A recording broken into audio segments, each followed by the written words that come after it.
Oi, kau apa? Oi, apa? Apa cerita? Dah, kau tengok jam aku lawak. Aku beli siri 9 ni. Paling baru aku apa dapat pakai. Ush, cantik memang cantik je. Tapi tengah hari je ni, kalau kau belanja aku makan lagi cantik. Aduh, belanja bayar sendirilah macam selalu. Ish, kau ni gedek betul lah kau ni. Aduh. Tapi jangan kau memang cantik lah. Cantik weh. Aku tak nak tengok ni. Ini siri Kau beli 9 ni. mana? Aku beli kat kedai lah. Kau tak balik kampung ke? Balik. Tengok dalam 2 hari lagi balik kau. Oh, Kau balik lah? Balik. Balik lagi. Kau bawa kereta baru kan? Uish, MPV Premium tu kan baru keluar. kereta lama kau mana? Ada aku tambah. Oi, Aku tambah kereta baru. Yang premium tu kan baru Tambah? keluar tu. Tambah. uish. Sekejap, boleh aku call. Hello sayang. Abang dah tengok WhatsApp saya ke belum? Yang mana? Yang pasal handbag baru tu? Tak payahlah, bazir lah. Kan dah beli itu. Ish, bukanlah bang. Yang tu saya tahulah, saya takkan dapat punya. Ni, ada yang lagi penting ni. Pasal package korban hari tu, awak tu tak pernah buat korban lagi kan? Apa yang awak ni? Saya kan selalu berkorban dekat awak tiap tahun. Tahun ni je dah berapa saya habis, takkan lupa. Bukan berkorban abang, ibadah korban. Bayar sekian harga untuk sembelih haiwan ternakan. Awak kan tahu saya nak tukar sport rim. Baru je saya cakap dengan bos saya beli kereta baru tadi, premium tu. Tak payahlah berkorban ni, tahun depan je, tahun depan lah. Malamku sedih, pada malamku nari sampai okey lah.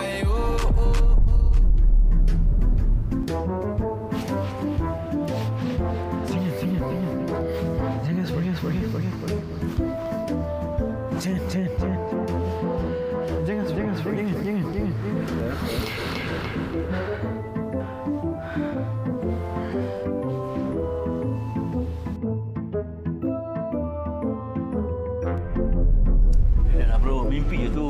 Kau kena sabar. Sabar tak sabar lah weh. Kau tahu kan, MPV Premium aku tu, sport rim tu 22 inci kau jatuh atas kepala pecah kau tahu tak? Tapi kau macam ada bunyi riak lagi. Tak. Aku nak tanya betul kat mana tempat aku nak daftar korban. Okey, kau tahu kan kalau kini ni kedai sport tu kan?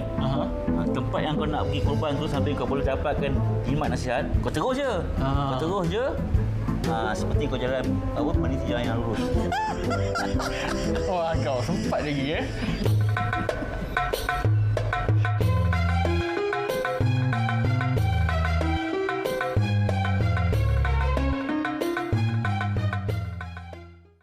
Sebenarnya, Pan, pengorbanan terbesar kita adalah berhenti membahan member sebenarnya. Tapi masalahnya sekarang ni Syai, saya tak mampu untuk menahan. Saya tak mampu berkorban untuk itu sebab saya rasa tidur tu. bila dia bermimpi macam tu, saya muskil sikit apa yang tengah dimimpikan ketika itu. Tapi okey, kita cerita sikit pasal Hafiz ni tadi, dia ada masalah. Dia nak beli macam-macam. Dia nak beli kereta baru, sport rim baru, semua dia nak beli, tapi dia tak nak berkorban untuk melakukan ibadah korban. Itu betul ke tak betul tu? Tak tahulah tu. Kita kena tanya pakar kita kejap lagi.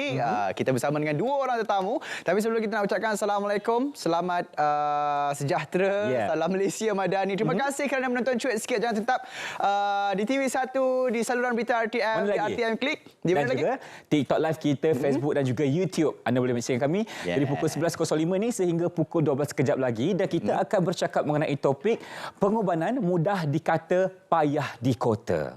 Bersama dengan dua orang tetamu, satu pendakwa selebriti dan juga satu lagi kita bawakan anda penyanyi, pengubah lirik dan bagai-bagai lagi sebenarnya. Pendakwah lah. Macam lagi. Kita sebenarnya kita nak rehat seketika. Sebab kita nak berikan laluan kepada laluan-laluan soalan kita akan berikan. Dan juga saya sebenarnya mata ni saya terpandang dekat butang Ipan tu. Kenapa? Salah butang. Kita nak rehat kejap. Kita akan kembali selepas ini dalam Cuit Sikit. Jangan sentap, jangan ke mana-mana. Nabi Ibrahim diperintahkan Allah untuk mengorbankan harta yang paling dia sayang, iaitu Ismail alaihissalam. Jadi simbolik daripada situ Allah SWT nak ajar kita untuk kita ni korbankan sesuatu yang kita sayang. Adakah kita mampu? Ismail kita tu apa? Kan? Kalau Ismail kita tu mungkin hawa nafsu kita kena korban. Kalau Ismail itu adalah harta kita kena korban, bantu orang miskin, bantu orang yang susah. Kalau Ismail itu adalah ahli keluarga kita kena korbankan masa untuk bekerja cari rezeki yang halal, untuk korban tenaga seorang ayah. Dia cari usaha untuk cari nafkah yang halal kepada anak isteri dia, itu adalah pengorbanan. Allah pandang setiap satu pengorbanan yang kita buat walaupun sekecil-kecil biji sawi. Dan percayalah Allah akan balas lebih berganda-ganda. Berganda-ganda dekat dengan diri, dengannya. Kita tengok family kita makin bahagia, anak-anak kita makin taat kepada kita, rezeki makin mencurah-curah, masa yang banyak, yang lapang untuk keluarga. Itu semua perkara-perkara yang kadang-kadang kita tak sedar ini berlaku. Kerana puncanya kita berkorban walaupun sedikit.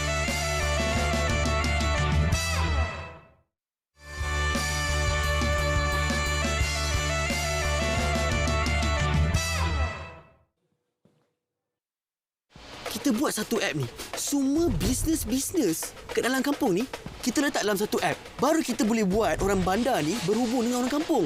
Jaringan berkomunikasi tanpa sempadan. Nak join? Saya dengan Mak boleh tolong.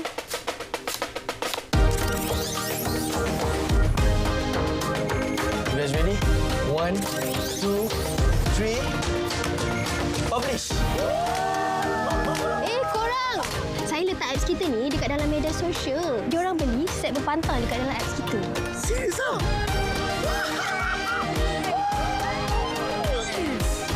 Azimah! Cepat! Kau ambulans! Kakak ni nak sana pula! Nasib kat sini ada wifi bang. Dapat juga abang tengok clear muka anak kita. Marilah sama-sama kita kan kian bijak berkesan literasi digital.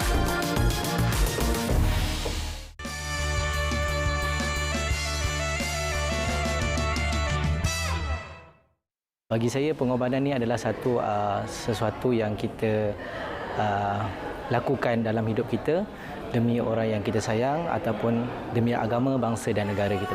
Kalau pengorbanan yang paling besar dalam hidup saya adalah yang mana saya terpaksa ambil cuti separuh gaji sehingga tak ada gaji untuk saya jaga umi saya yang masa tu dia Allah ujilah, dia kena usus bermasalah dan dia koma. Dalam masa yang sama saya ada exam, dalam masa yang sama kita tak ada duit sebab gaji kita dah potong. Tetapi pengorbanan tu Allah kembalikan dengan kita lulus exam dengan berjaya cemerlangnya dan umi saya sihat sepenuhnya selepas hampir 4 bulan tu.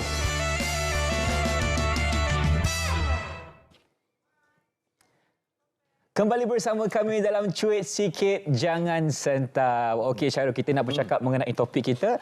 Pengorbanan ni mudah dikata, payah dikota. Contoh macam awal tadi kan, memang sangat payah untuk kita nak cakap, tak perlu nak membahan, tapi kita terbahan juga.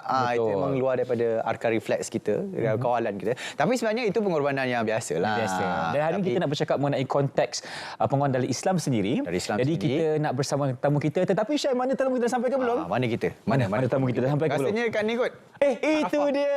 Dah sampai. Assalamualaikum. Silakan. Selamat Hari Raya. Selamat Hari Raya. Selamat Hari Raya. Masya Allah. Depan-depan kita jumpa Asman Shah lah.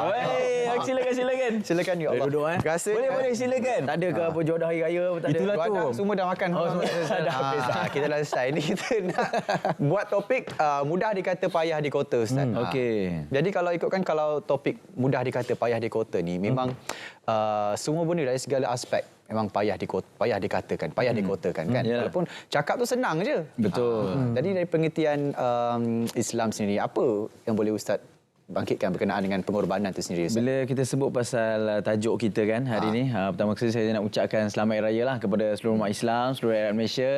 Assalamualaikum warahmatullahi wabarakatuh. Salam. Seronok sebenarnya kita berkumpul hari ni dalam di kampung dan sebagainya kan. Kita berkongsi santai macam ni. Bila sebut tentang pengorbanan, ramai orang kata dia dah melakukan macam-macam pengorbanan dalam hidup. Betul. Macam kita sebut tadi lah, ada pengorbanan keluarga, kerja dan sebagainya. Tapi sebenarnya pengorbanan yang paling utama tu apa apa yang kita korbankan yang memberikan manfaat kepada agama dan juga menambahkan rasa kasih sayang Allah Subhanahu Taala kepada kita. Sebab itu dalam hidup kita ni kadang-kadang kita rasa kita dah paling sempurna, paling perfect dah. Betul. Kan, tapi ada juga dari sudut dan ruang-ruang yang problem. Itu yang kita jalankan amalan ibadah sunat iaitu korban ni supaya lebih cantik, lebih lengkap agama kita insya-Allah. Baik, dari segi konsep ataupun juga hukum kepada sunat muakkad ni Ustaz, iaitu ibadah korban, mungkin Ustaz boleh kongsikan kenapa kita dituntut untuk melakukan ibadah korban? Betul. Sunat muakkad ni maksud sunat yang dituntut lah. Maknanya dia menambahkan lagi kebaikan dan pahala kita sebab Nabi SAW pun sebut dalam satu hadis, kamu ada kemampuan tapi kamu sengaja tak nak melakukan ibadah korban.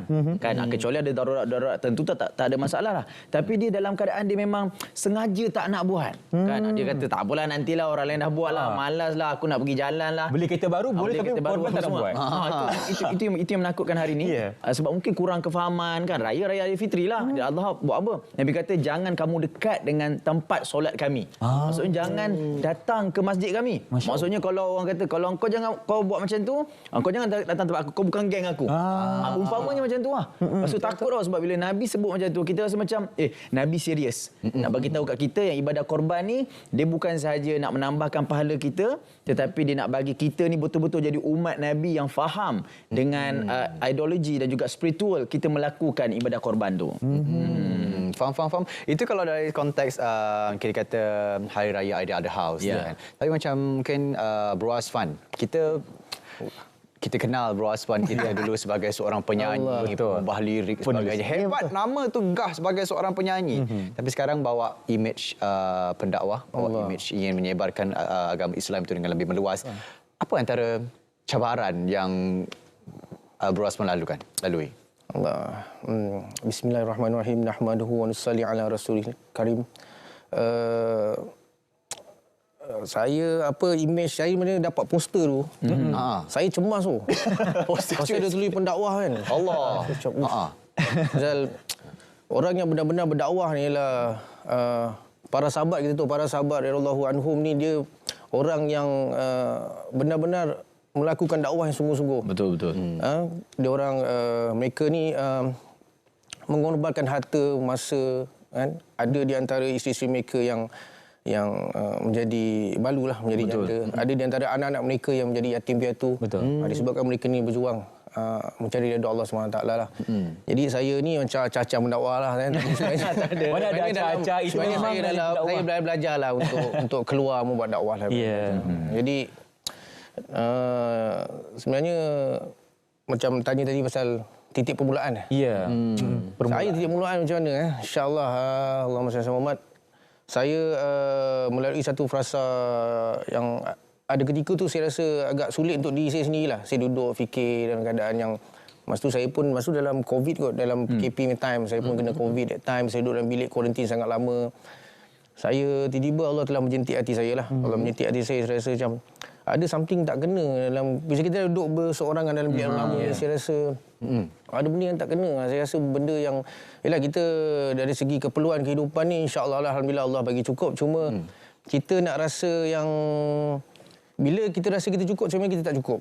Jadi saya kontak kawan-kawan yang ada yang sedang belajar juga. Saya nampak ada seorang kawan saya tengah keluar 3 hari membuat usaha agama. Masa tu saya kontak dan saya tahu lah abang FBI ada. Lepas tu rakan-rakan terdekat saya juga macam Syahrul Rizwan, saya tengok Nabil Ahmad, Alif Aziz. Saya terdetik hati juga, Allah menjentik hati saya lah untuk sama-sama kata keluar dan belajar lah sebenarnya. Maksudnya mengubah image tu tak takut ke? Show tak dapat, payment kurang ke macam mana? Cuit sikit jangan cuit sikit. Dia dah cuit dah tu. Kalau lagi tinggi lagi ada. Kalau lagi tinggi lagi mahal kan. Tapi soalan ni pun tinggi kat tu. Sebenarnya itulah kalau kita tengok saya sendirilah, maksudnya kalau kita tengok katalah 7-8 tahun dulu mungkin benda ni saya akan rasa takut. Saya cakap, macam mana orang nak panggil kita nyanyi kan? Dan saya macam biasa je pun sebenarnya. Saya lagi masih menulis, saya masih membuat lagu-lagu yang komersial. Cuma saya top up juga untuk menulis lagu-lagu yang ketuhanan lah, keagamaan. Juga saya involve banyak dengan program-program selawat lah kata apa-apa kan. Pasal diorang tahu saya ni, core saya ni memang Allah bagi satu pinjaman kepandaian lah untuk saya menyanyi dan menulis. Betul. Jadi bila kita duduk belajar, kita rasa yang apa yang kita ada dalam dunia ni semua bukan kita punya. Semua kepinjaman. Allah nak bagi, dia boleh bagi. Allah nak ambil, bila-bila pun masa Allah saja. boleh ambil. Kan? Tak cepat sesaat, tak lambat sesaat. Jadi saya rasa sebenarnya kita ni, itulah pengorbanan tu lah. Kan? Kita pun sendiri, saya pun sendiri kena korbankan dan tekan nafsu saya untuk letakkan agama ni di hati saya, meletakkan dunia ni di tangan. Jadi let's say kalau ada apa-apa benda yang jadi yang berkenaan untuk dunia ni, kita mudah untuk lepaskan. Pasal kita tak letak dia dalam hati kita. Jadi bila kata ada juga yang macam dah block event tu cancel, dulu kita rasa macam apa hal dia orang ni yang kita kaji kan. Apa hal lah dia ada ambil orang lain ke? Dia ni ke apa tak kena kan? So sekarang ni kalau tak ada, kita jadi lebih tenang, terreda. Pasti dah pasti Allah akan ganti yang lebih elok. Nusrah Allah pasti sampailah bila kita letakkan sentiasa agama tu nombor satu dalam hati kita. Kita letakkan dunia di tangan, insya-Allah bila-bila jadi masalah dengan dunia ni, kita boleh lepaslah anytime. Betul. InsyaAllah. Apa-apa Belajarlah. kena percaya kepada rezeki Allah. Ya, betul. Okey.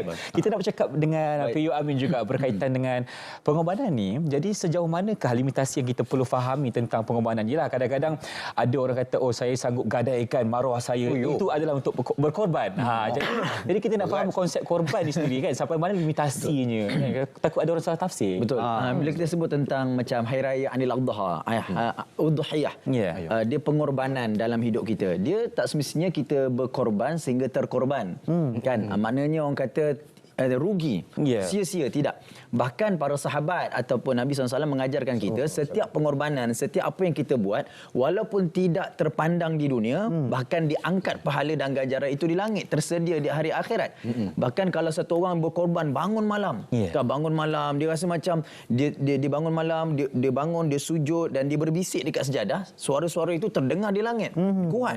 Sebab itu keyakinan macam Asfan sebut tadi, dan ramai di luar sana yang kadang-kadang rasa macam bila aku korbankan hidup aku ni untuk jadi lebih baik, aku akan kehilangan sesuatu. Tapi sebenarnya bukan kehilangan. Tuhan sedang tapis, Tuhan sedang batalkan sesuatu yang memang cukup dan memang sesuai untuk hidup kita. Jadi tak perlu takut sebenarnya. Keyakinan itu yang kita nak. Contoh kita korbankan harta kita. Tak semestinya harta yang kita korban tu secara keseluruhan, sedikit je. Tapi yang sedikit itu nak bagi rasa macam ikhlas, redha berbanding daripada orang yang keluar banyak tapi dia lebih kepada nak show off, nak puji dia. Berbeza. Kita tak ada apa tapi kita keluar sikit.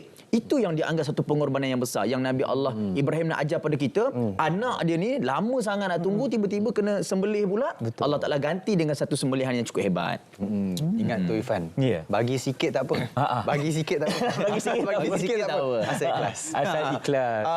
Bro Haspan, mungkin bila kita dah bawa satu imej kata pendakwah, ingin memberikan Islam itu nombor satu, ada tak macam Ustaz Amin kata tadi, makin berkurang kawan ke, macam mana ke? Macam Piu cakap tadi lah. Dia berkurang ni pasal Allah nak tapis. Betul. Memang berkurang lah. Tapi kita jangan lupa kawan-kawan kita. Betul. Tapi sebenarnya Allah letak satu border, satu gap untuk dia tak cari kita sebenarnya. Ada kawan-kawan yang bila nampak saya kadang-kadang dia tengok saya berserban ke apa kan, berjanggut. Jadi dia macam cakap gini, kalau lepak ni memang kena tashkil lah ni. Kan memang dia ada tanggapan ikut ni keluar lah ni kan. Ada yang macam tu juga. So kita sebenarnya itulah, bila saya duduk belajar ni dengan guru saya kan, dengan maulana-maulana ni, diorang selalu tekankan bila kita belajar nak buat usaha yang mirip-mirip Nabi SAW ni, dengan para sahabat ni, kita balik sebenarnya kita akan jadi seorang yang lebih berkasih sayang kepada keluarga kita. Betul. And especially dengan anak, isteri. Dan kita balik jangan jadi mufti. Itu belajar, betul kita balik kita jadi mufti. Jumpa orang, semua orang salah. Ni pakai skirt ni yang ni salah. Yang ni tutup aurat ni. Kita tak jadi boleh keluar hukum Jadi kalau kita, satu pasal kita bukan ahli dia lah. Lagi satu ni kalau semua orang kita bantai, semua orang akan menjauhkan diri pada agama. Betul. Contohnya orang yang memakai, contohlah dia belum lagi menutup aurat sempurna, tidak memakai tudung labu atau tidak bernikap ke sebagainya. Tapi kita nampak kadang-kadang dalam mall dia pergi ke surau, dia solat, lepas dia keluar dia free hair. Itu adalah lagi baik daripada orang yang berkerudung dan dia tak solat. Betul. Jadi kita kena bagi sokongan dan dorongan kat orang macam ni lah kan. Jadi gap tu biasa, Allah mungkin Allah akan tapis.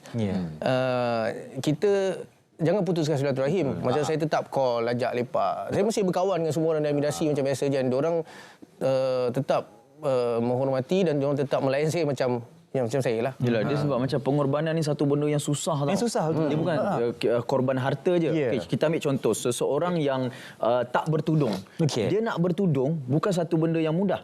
Orang yang minum arak, dia nak hilangkan rasa kecanduan dia kepada arak bukan mudah. Bertahun-tahun berlaku. Bertahun-tahun. Jadi dia nak hilangkan rasa gian, rasa seronok dengan benda-benda yang dah dia biasa. Susah. Jadi once dia berubah, once dia dah dapat satu jalan untuk dia jadikan diri dia, okey, aku nak macam ni, itu bukan saja memerlukan istiqamah, support, tapi dia memerlukan kepada keyakinan dia. Jadi ketika dia berubah itulah, darjat dia lebih hebat daripada satu orang yang beramal soleh tetapi menganggap dirinya sudah cukup sempurna. Sebab itu dalam hidup kita ni, kita tak boleh nak assume orang, nak caci maki orang. Kalau orang buat salah atas perangai dia, bukan batang tubuh dia. Itu yang diajarkan oleh Rasulullah SAW. Sebab itu bila ada orang berubah, itu pengorbanan yang besar, pengorbanan yang agung. Kita kena mulia. Sebab mana tahu dengan dia berubah kejap itu, walaupun lepas tu dia jadi balik apa semua, tapi yang sekejap itulah mengangkat darjat di sisi Allah SWT. Sebab Allah Ta'ala sukakan taubat yang berulang-ulang kali. Taubat yang berulang-ulang kali. Istiqamah, itu yang penting. Ya, sebab kalau kita dah ada jalan penyelesaian ni, kita nampak dan kita lakukan secara berterusan, insya-Allah Allah akan terima kita punya taubat itu. Okey. Kita nak bercakap mengenai keikhlasan sedikit. Saya pasti kalau kita nak berhijrah ni bukan mudah. Kalau kita nak bercakap mengenai keikhlasan ni, kadang-kadang ada cabaran yang kita perlu lalui. Jadi kepada Bro Asfan sendiri, dari segi macam mana kita nak dapat satu rasa yang kita ni betul-betul ikhlas nak berubah kepada Allah Ta'ala? Dia memang kena melalui proses pengorbanan lah. Pengorbanan ni, yalah, sepanjang hidup kita ni sampailah di akhir nafas kita nanti pun memang sepanjang hidup ni pengorbanan. Macam kita ceritalah, sepinggan nasi kandar ni, yang ada nasi, sayur, udang, sotong, daging ni pun di sebaliknya ada pengorbanan. Orang pesawah melakukan pengorbanan, dia menanam padi apa semua sampailah dijual, jadikanlah beras dan kita buat nasi.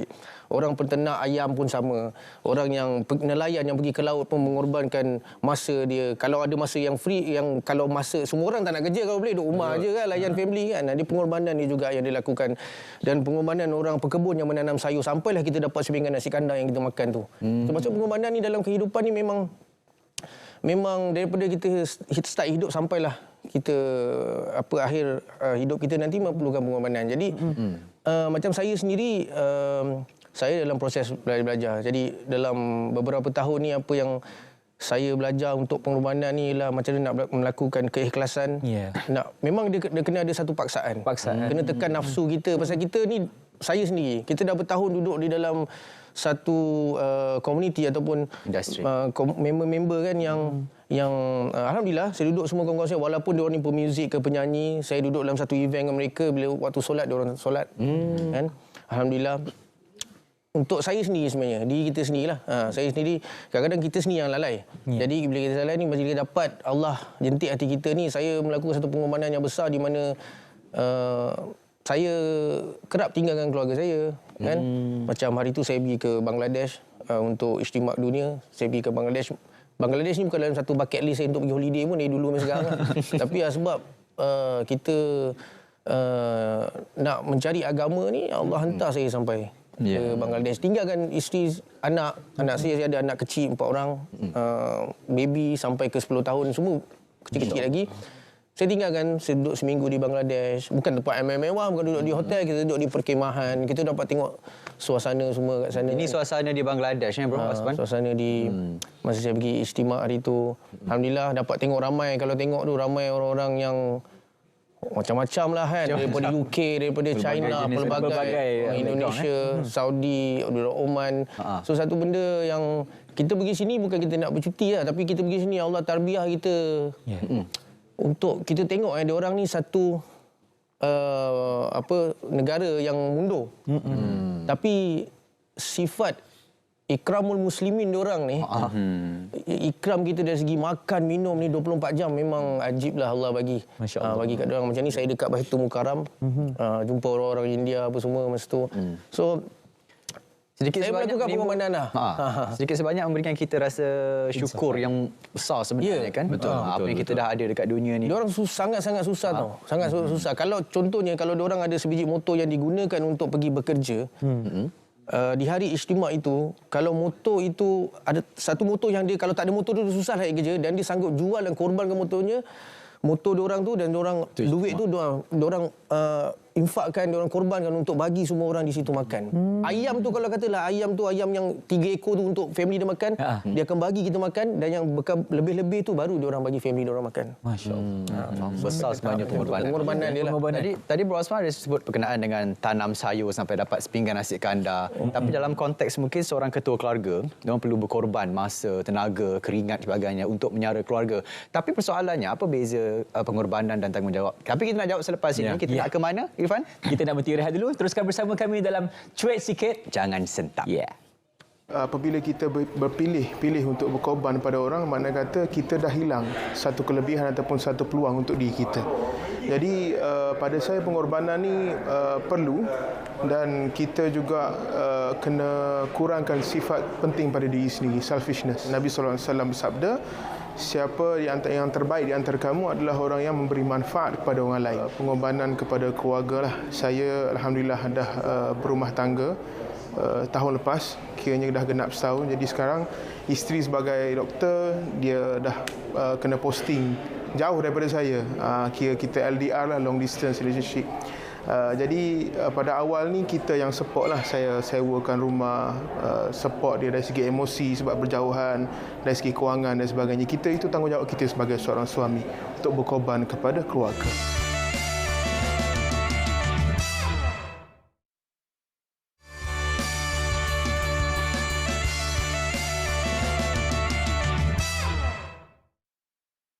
Perkhidmatan perubatan di seluruh negara memerlukan 2,000 beg darah setiap hari. Mengikut tinjauan, hanya 2.5% penduduk Malaysia mendermakan darah. Bagi setiap beg darah yang diperolehi, ia mampu menyelamatkan 3 nyawa. Kami perlukan darah anda. Jom derma darah. Akak tahu tak maksud logo halal? Selamat dan bersih untuk dimakan. Kalau tak ada logo halal, saya takkan belilah produk tu. Berapa kerap sehari akak menggunakan tandas awam? Tak tentulah, nanti 4 kali. Kita mula masuk tandas tu, kita kena tengok kebersihan dia. Sebagai suri rumah, anda banyak meluangkan masa bersama anak-anak. Jadi, adakah anda turut meluangkan masa untuk memeriksa barang-barang permainan mereka? Jadi, benarkah hasil kajian ini? Bersama-sama saya, Taufik Hanafi, dalam Siasat.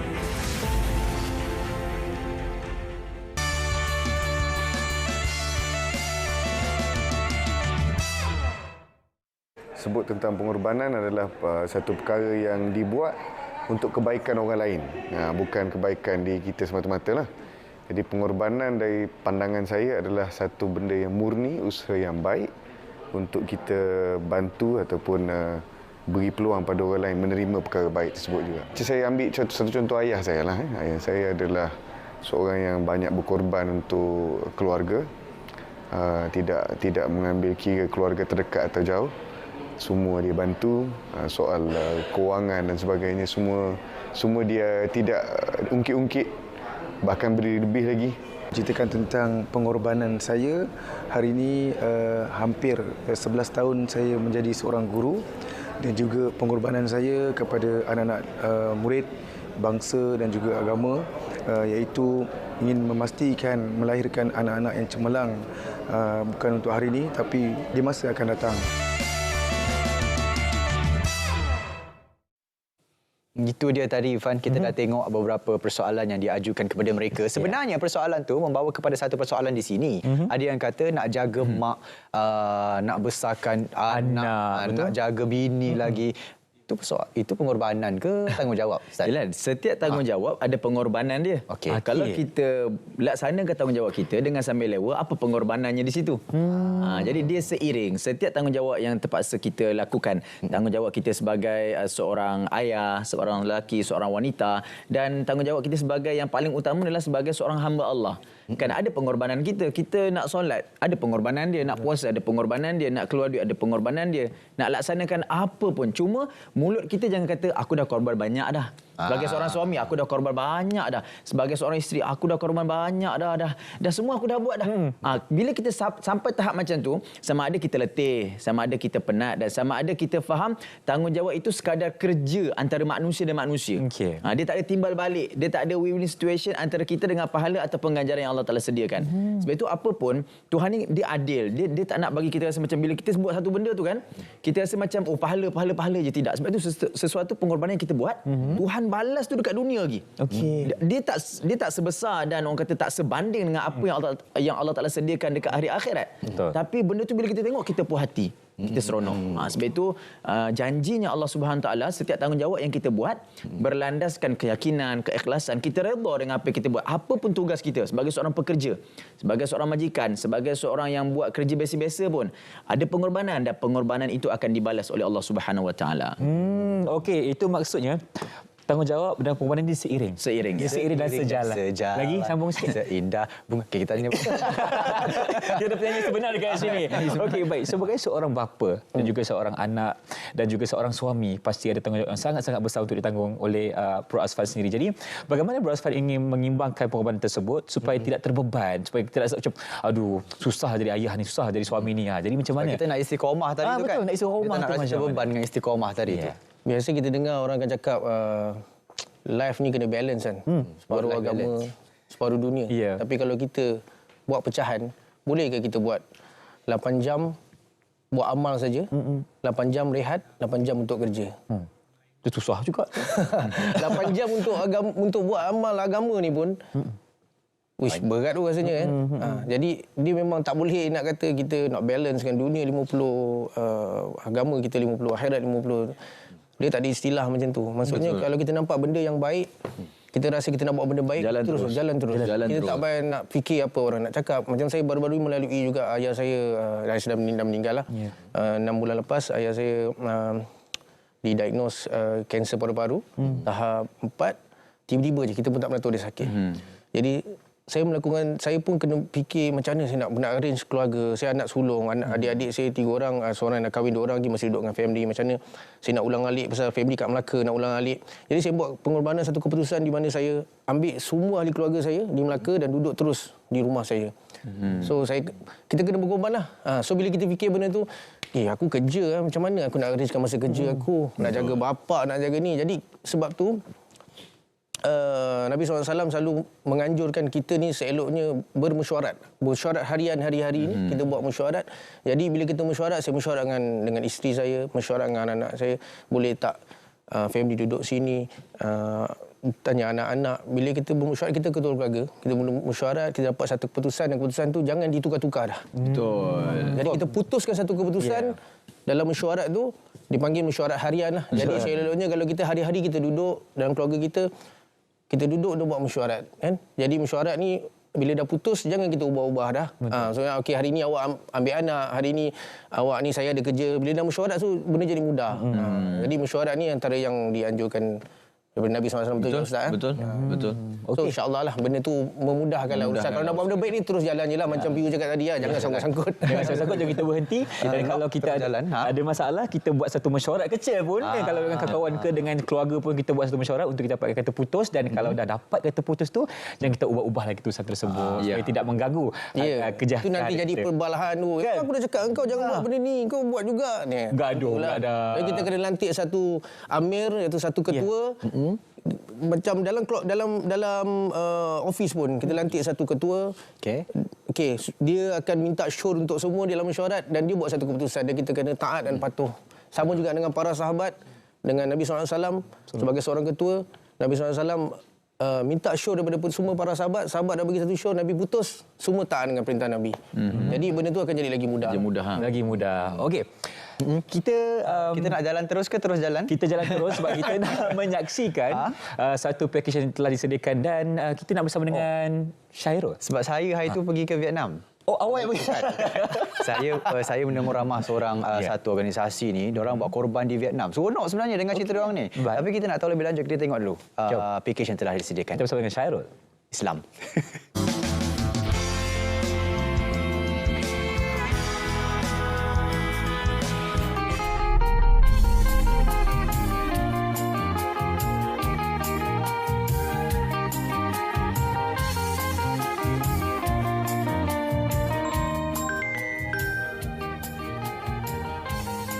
Assalamualaikum, korban ikhlas. Ada yang boleh saya bantu?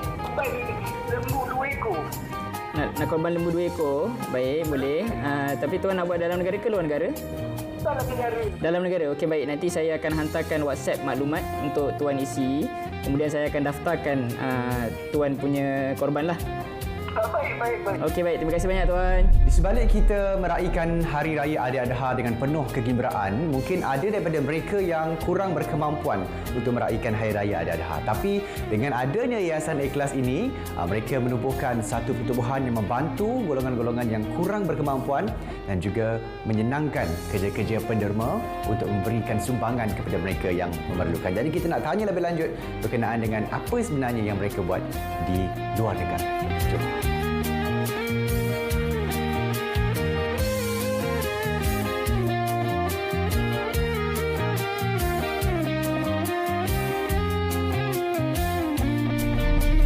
Kita nak tahu lebih lagi berkenaan dengan Korban Ikhlas, kita bersama dengan pengurus projek Korban Ikhlas, Wan Syakir.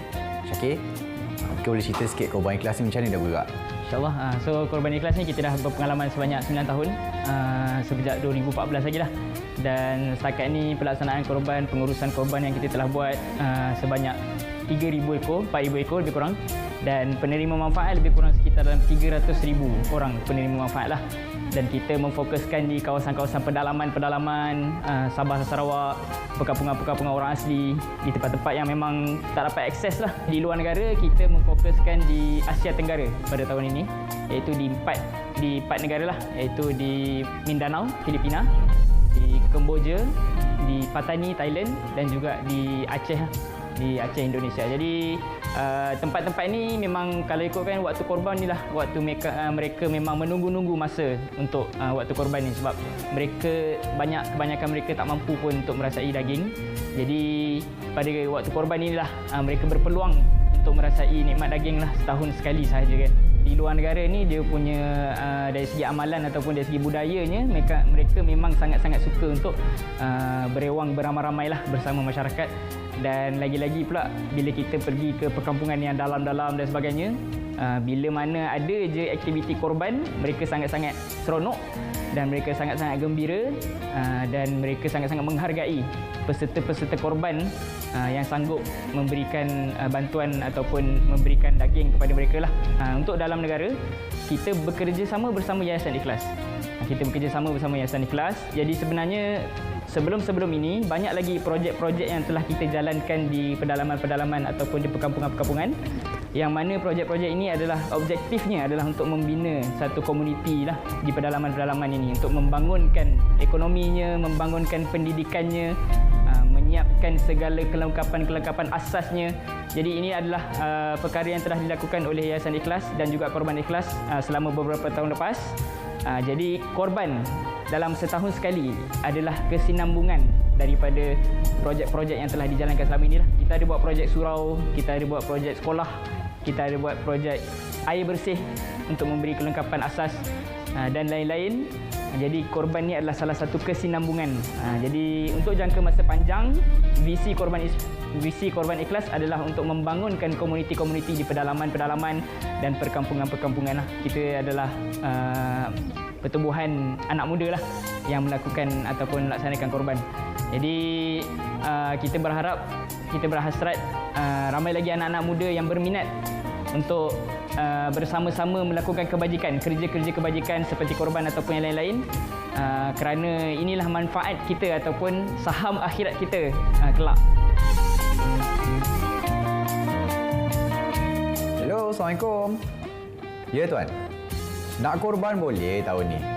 Ada lagi. Yang kaya bantu yang miskin. Itu yang dituntut dalam agama. Ibadah korban salah satu cara untuk kita memperbanyakkan pahala kita. Syairul Islam. Berapa tadi? 100? Dekat mana tu? Thailand boleh ada.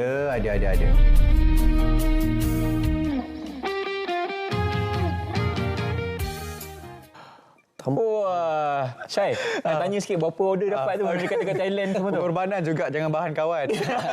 Dekat sini dia, dekat sana dia semua tergata. Nak bawakan view korban di luar negara kepada penonton sebenarnya. Jangan lupa penonton kita like, share live TikTok kita. Anda boleh tanyakan soalan, kita akan jawab persoalan anda. Nanti penerbit kita Kak Maria akan bacakan soalan-soalan anda. Dah berbaki 10 minit sahaja lagi. Tak lama dah untuk kita akhir siaran untuk hari ini. Okey, kita nak terus berkongsi kepada anda kita tajuk kita hari ini iaitu pengorbanan ni mudah dikata payah dikota. Tapi bila dah buat, dia ada satu perasaan juga manusia ni, dia kata riak. Dia macam nak menunjuk, nak show off dekat orang yang saya dah lakukan korban, saya dah sembelih 3 ekor lembu dan sebagainya. Jadi Ifan kata bukan saya. Saya nak cakap kepada penonton juga dah kita nak tanya kepada Pio Amin sendiri. Jadi kalau kita dah lakukan pengorbanan ni, perlu tak untuk kita bagi tahu semua orang yang kita ni dah lakukan pelbagai pengorbanan, kenapa kita nak kena tunjuk dan sebagainya? Ya betul. Pertama sekali kadang-kadang kita tak boleh nak lari jugalah. Ada sebagai orang dia memang dia suka orang puji dia dan dia memang dia nak cerita ke orang.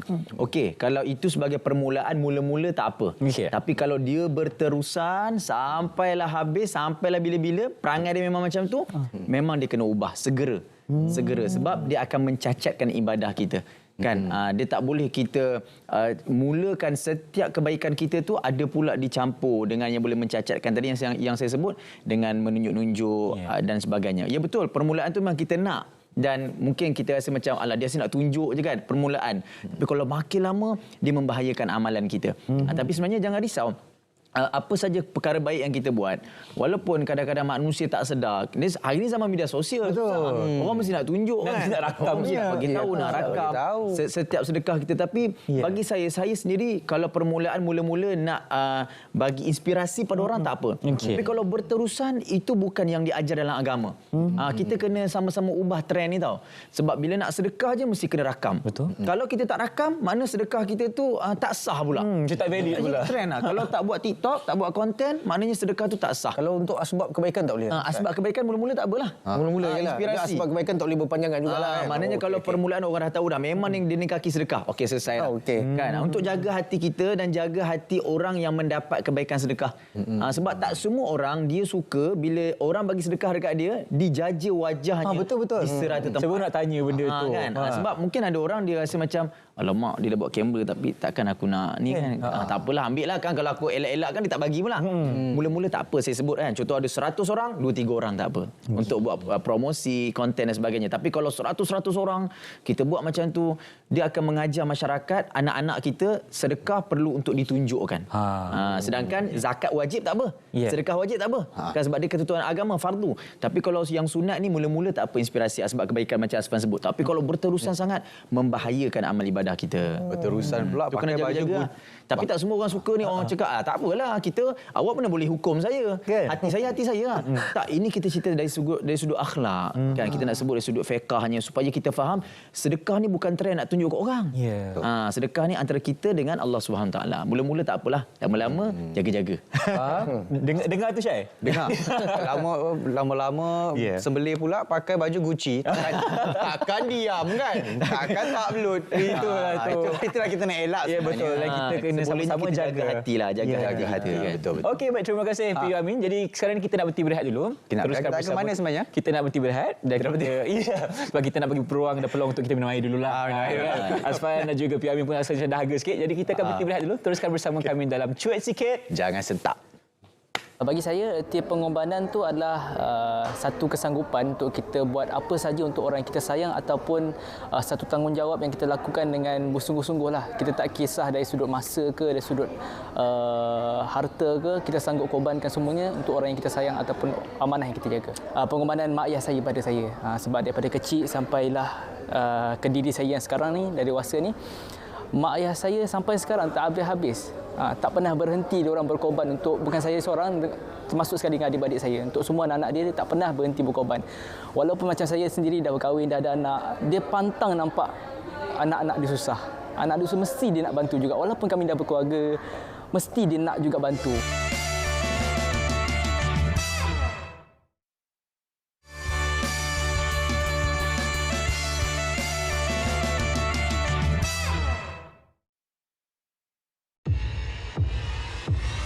siapa yang ketentukan sama ada Malaysia kekal sebagai satu negara hebat di dunia. Yang akan tentukan bukan orang-orang tua yang lapuk pemikiran nak pecah belahkan rakyat. Yang akan tentukan masa depan ini aman, semua kita bersaudara, semua kita bekerja untuk menyelamatkan bangsa dan negara kita adalah anak-anak muda sendiri.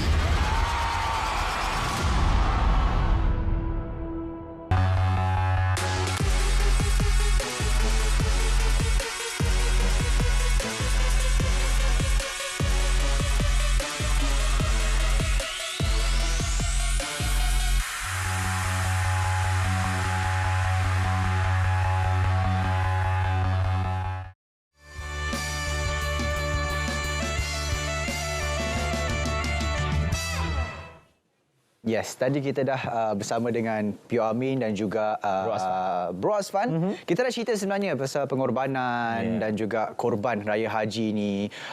Mungkin kita nak tanya sikit kepada Bro Azfan berkenaan dengan penghijrahan kepada, kita kata pengorbanan ni sangat kuat kan. Mungkin ada beberapa perkara yang berlaku ataupun menguatkan lagi diri ataupun identiti Bro Azfan sendiri ataupun nama Azfan Shah itu sendiri. Saya tetap saya yang dulu yang samalah. Cuma yang beza tu apa yang gila kita nak cakap pun susah agak nak cakap sebenarnya kan, tapi saya masih saya payah dikata. Pengorbanan ni kalau kita tengok orang cakap senang, tapi nak buat tu bukan benda yang mudah kan. Jadi memang kena start dengan paksa, dengan push, nak istiqamah dalam solat tahajud contoh. Nak istiqamah, nak buat solat sunat tasbih lah ke apa semua contoh. Semua perlu dah bermula dengan pengorbanan dan paksaan tu lah.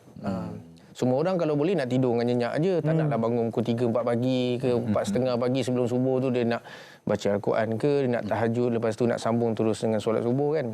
Biasanya akan terus sambung lah, jarang orang nak tidur. Pengorbanan ni daripada awal lagi. Maksudnya kita kena set pukul 9 malam, 10 malam kita nak kena tidur. Time tu kawan-kawan pula tengah lepak mamak lah. Pengorbanan dia tak apa keluar. Cabaran juga tu. Cabaran. Tapi kita kena paksa. So bila kita paksa. Pasal Allah suka kita buat benda yang sikit-sikit macam sedekah subuh ni kan.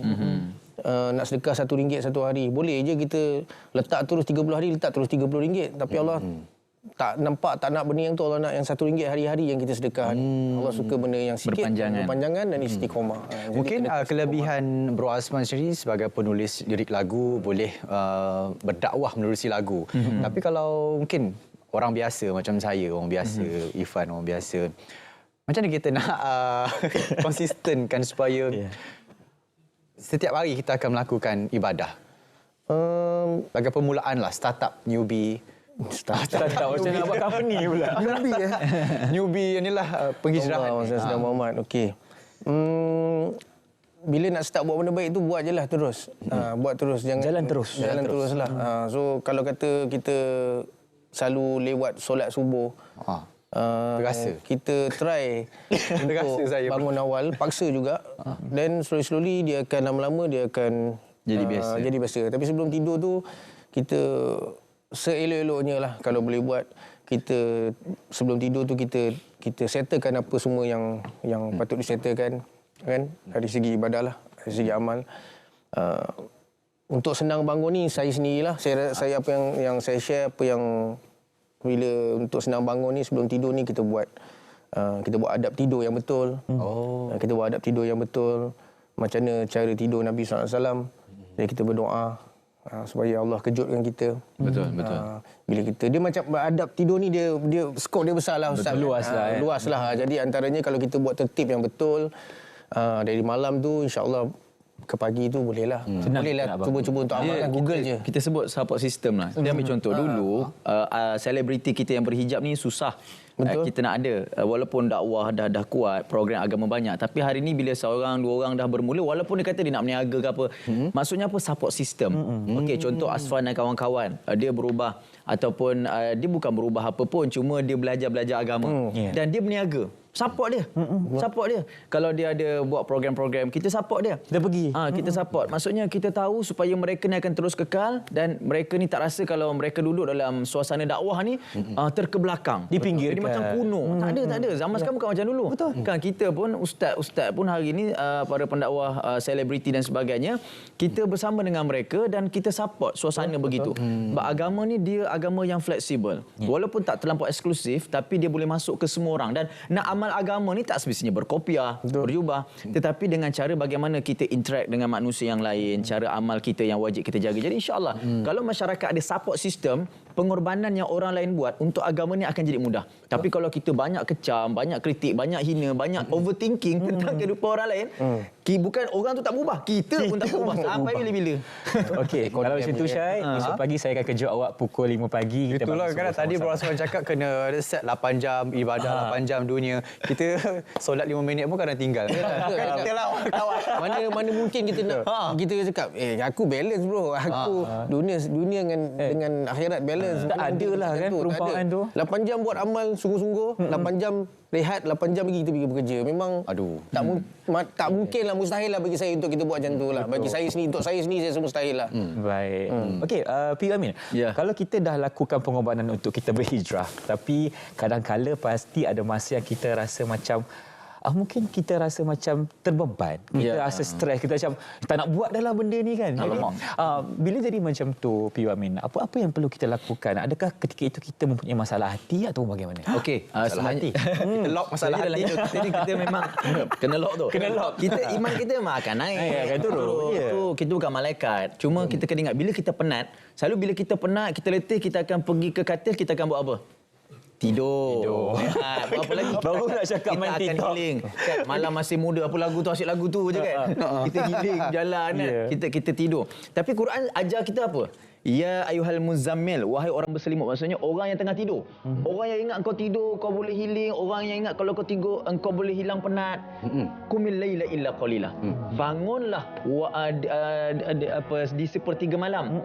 Walaupun sekejap. Maksudnya, cara untuk menghilangkan beban, menghilangkan penat memang tidur. Tapi tak semestinya tidur berjam-jam. Quran kata apa? Wahai orang yang tidur, qumil laila illa qalila. Bangunlah. Bukan dengan baring, bukan dengan duduk, tapi dengan berdiri, rukuk dan sujud. Sebab itu dalam hidup kita, nak capai kekuatan dalam hidup, qumil laila illa qalila. Bangun walaupun sekejap dalam satu malam. Dan kekuatan tu akan datang pada kita dan rasalah. Sebelum ni kita rasa dah tidur, kita dah melancong, kita dah berjalan, kita dah healing dengan kawan-kawan. Rupanya dengan cara sebegitulah, kita hilang beban. Jiwa kita lagi kuat dan pengorbanan kita akan lebih mantap. Masya Allah. Saya rasa macam sebab pula sebenarnya. Kena dengan lagu. Lagi satu betul. Kalau kita nak memahami erti pengorbanan tu, kita kena ada kekuatan. Macam Ustaz cakap tadi, kita bangunlah sepertiga malam tu, walaupun sekejap kita bangun, kita rukuk dan kita sujud pada Allah yang satu. InsyaAllah. Sebenarnya sebenar-benar keikhlasan, sebenar-benar pengorbanan yang perlu kita ada sebagai umat Islam terutamanya, dan pastinya itulah apa yang kita katakan dalam topik pengorbanan. Mudah dikata, payah dikota. Ini InsyaAllah kita akan terus bersiaran. Terima kasih kita ingin ucapkan kepada Fi Amin dan juga Bro Asban kerana sudi bersama kita pada hujung minggu. Orang sibuk beraya, tapi kita di sini untuk memberikan pendedahan dan juga berikan pengertian pengorbanan yang sebenar. Jangan lupa untuk ikuti Cuit Sikit Jangan Sentap di minggu-minggu akan datang. Kita akan bawakan kepada anda minggu depan dengan tamu yang menarik juga sebenarnya. Betul. Siapa? Kita lock dulu. Pada hari yang sama dan juga waktu yang sama bersama saya Faisal bin Nasution. Dan juga saya Islam. Dan juga Cuit Sikit Jangan Sentap. Kita jumpa lagi. Assalamualaikum.